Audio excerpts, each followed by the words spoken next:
NASCAR comenzó como un deporte motor desde humildes comienzos en pistas de tierra y óvalos en el sureste de los Estados Unidos durante la década de 1940, hasta convertirse en 2005 en el segundo deporte televisado más visto en América. En Gaming Business nos entusiasman las historias relacionadas con personajes icónicos, negocios épicos o microhistorias sobre dinero, por lo que tu suscripción, like, share o comentario nos ayuda a llegar a más gente. Ahora sí, te decía. Regularmente atraía multitudes de entre 150.000 y 200.000 personas a las grandes carreras durante un fin de semana y contaba con 130 de las empresas Fortune 500 como patrocinadores. Sin embargo, para 2018 la marca se había vuelto mayormente irrelevante. Su audiencia se redujo a menos de la mitad, la edad promedio de sus consumidores se acercaba a los 60 años y la pérdida de relevancia se hacía evidente. NASCAR nació en 1947 cuando Big Bill France reunió a un grupo de excontrabandistas de alcohol, corredores, dueños de pistas y entusiastas del sur con la idea de crear una liga de carreras. La iniciativa se construyó alrededor de la cultura sureña que emergió tras el fin de la era de la prohibición, representando un espíritu auténticamente sureño. En sus primeros años, las banderas confederadas, los apodos extravagantes y el ambiente local eran parte esencial del espectáculo. En la década de 1950, Estados Unidos seguía profundamente enamorado del automóvil. El país fabricaba la mayoría de los autos del mundo, con alrededor de 25 millones de vehículos en circulación que se multiplicaron hasta más de 118 millones en las décadas siguientes. NASCAR reflejaba perfectamente esa fascinación nacional por los autos. A diferencia de otros deportes dominados por la costa este, como el béisbol con sus Yankees, NASCAR mantenía una identidad arraigada en el sureste. Figuras como Richard y Lee Pare representaban ese espíritu que cautivaba a los consumidores. El crecimiento del deporte también se benefició de un golpe de suerte. El gobierno de Estados Unidos prohibió la publicidad de cigarrillos en televisión durante los años 60, lo que llevó a las compañías tabacaleras a buscar nuevos espacios de promoción. En 1971, R.J.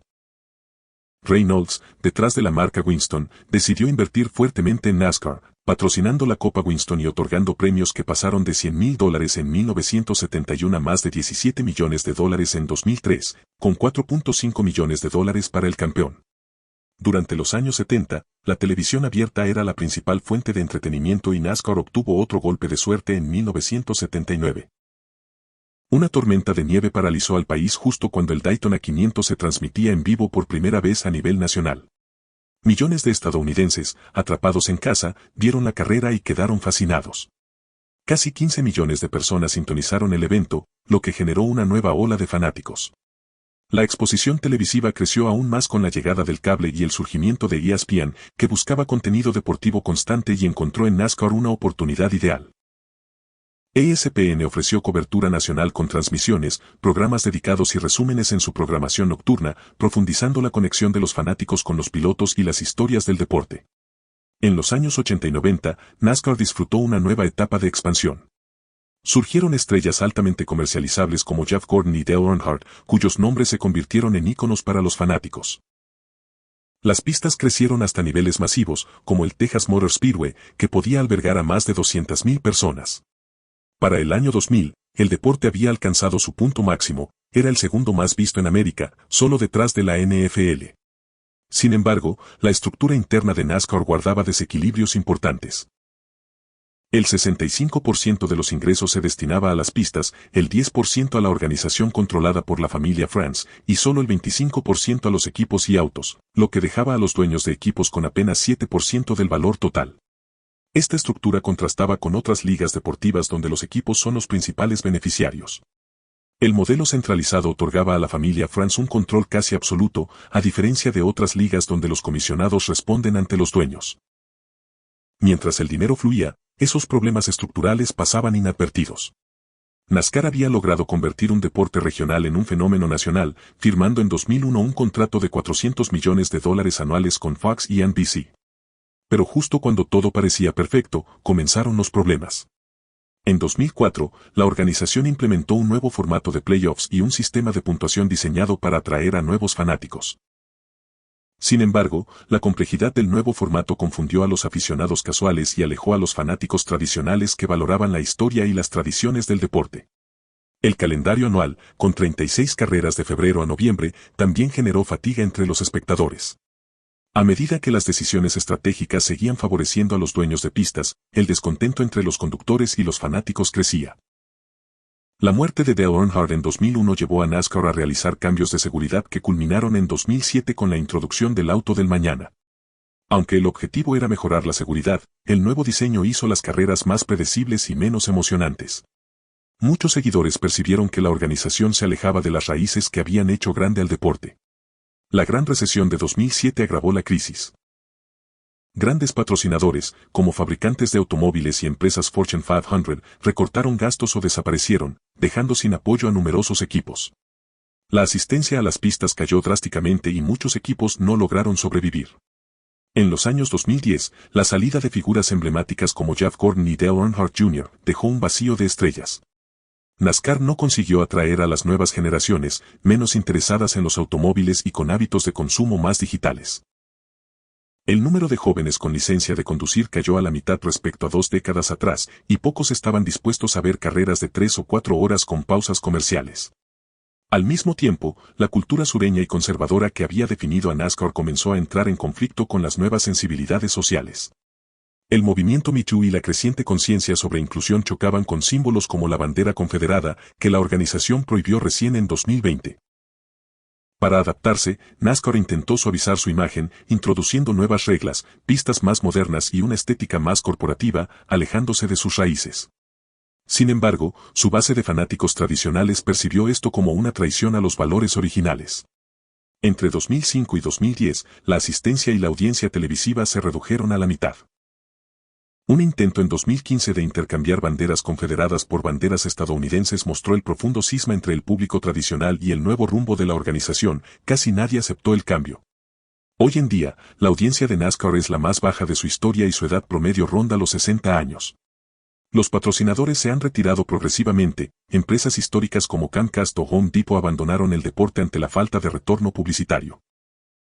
Para intentar revertir la crisis, NASCAR ha tratado de replicar el modelo de éxito de la Fórmula 1.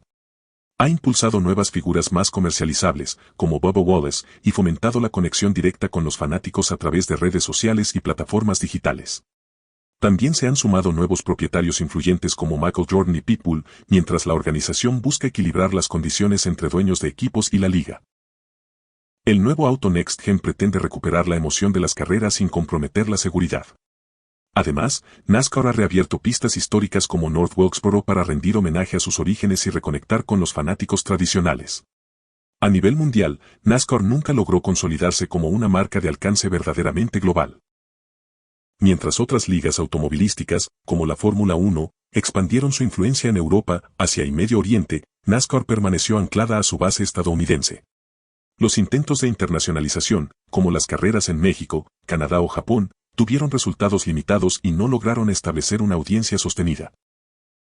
El formato de óvalos cerrados y la naturaleza repetitiva de sus circuitos no conectaron con el público extranjero, acostumbrado a la diversidad técnica y cultural de la Fórmula 1 o el rally.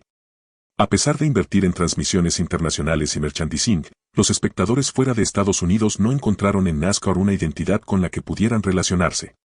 El fracaso de su expansión también se reflejó en los datos de asistencia. En los últimos años, los estadios y circuitos que alguna vez estuvieron llenos han mostrado gradas vacías. Pistas legendarias como Daytona, Talladega o Charlotte han visto caídas de hasta un 60% en asistencia desde 2005. Algunas carreras apenas logran ocupar la mitad de su capacidad, forzando a los organizadores a cerrar secciones enteras para disimular el vacío en las transmisiones televisivas. Incluso los grandes eventos, como el Daytona 500, han perdido la sensación de espectáculo multitudinario que alguna vez definió el espíritu del deporte. La experiencia del público también se ha vuelto más costosa, y la falta de innovación en la vivencia dentro de los circuitos ha contribuido al desinterés generalizado. En términos financieros, NASCAR ha enfrentado una contracción significativa. Los ingresos totales de la organización, que alcanzaban cifras récord a mediados de la década de 2000, han disminuido más del 40% en términos reales. La reducción en derechos de televisión, la pérdida de patrocinadores principales y la disminución de la venta de boletos han dejado un hueco considerable en su balance. La pandemia de 2020 agravó esta tendencia, al suspender eventos presenciales y generar pérdidas multimillonarias en un ecosistema que depende de la asistencia física. Aunque NASCAR implementó transmisiones virtuales y experimentó con eSports para mantener relevancia, esos esfuerzos no compensaron la caída de ingresos tradicionales. El efecto dominó también alcanzó a los equipos y fabricantes. Grandes nombres como Dodge se retiraron completamente del campeonato y varios equipos medianos desaparecieron por falta de patrocinio. La dependencia de marcas históricas como Chevrolet, Ford o Toyota se ha convertido en una relación frágil, sostenida más por tradición que por retorno económico. Algunos pilotos jóvenes, ante la falta de estabilidad, han migrado a otras categorías internacionales en busca de mayor exposición. En consecuencia, la competencia interna se ha reducido y el espectáculo en pista perdió intensidad, afectando aún más la fidelidad de los fanáticos. En los últimos años, NASCAR ha intentado reformar su modelo de negocio con estrategias mixtas. La diversificación de circuitos, con incursiones en pistas callejeras, híbridas o en ciudades grandes como Chicago, buscó atraer nuevas audiencias urbanas, aunque con resultados dispares. Las transmisiones por streaming a través de plataformas digitales ofrecieron un leve repunte en visibilidad, pero los datos de engagement siguen siendo bajos comparados con otros deportes. El perfil de los fanáticos también cambió, mientras las nuevas generaciones muestran un interés efímero, el público tradicional envejece sin un reemplazo generacional claro. Actualmente, las ganancias operativas de NASCAR se mantienen estancadas, sostenidas principalmente por los contratos de televisión y un puñado de grandes patrocinadores. Sin embargo, los costos de mantenimiento de pistas, derechos de transmisión y salarios de pilotos han aumentado. El margen neto de beneficio se ha reducido y la organización depende cada vez más de acuerdos a corto plazo para sostener su estructura.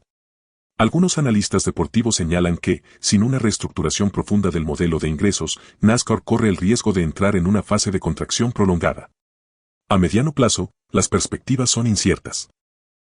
La marca intenta reposicionarse como un producto de entretenimiento más que como una competencia puramente automovilística, integrando elementos digitales, influencers y colaboraciones con figuras mediáticas.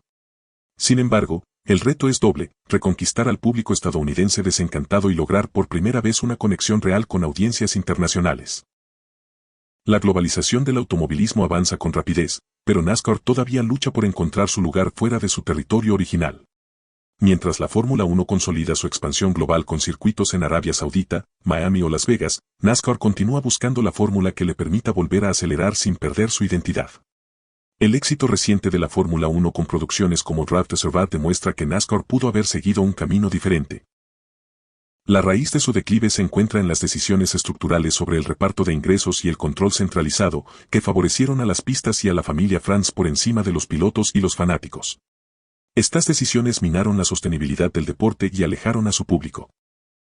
NASCAR enfrenta hoy el reto de recuperar la esencia que alguna vez la llevó a ser el espectáculo automovilístico más popular de Estados Unidos, antes de que la falta de adaptación y las malas decisiones la dejaran fuera de pista.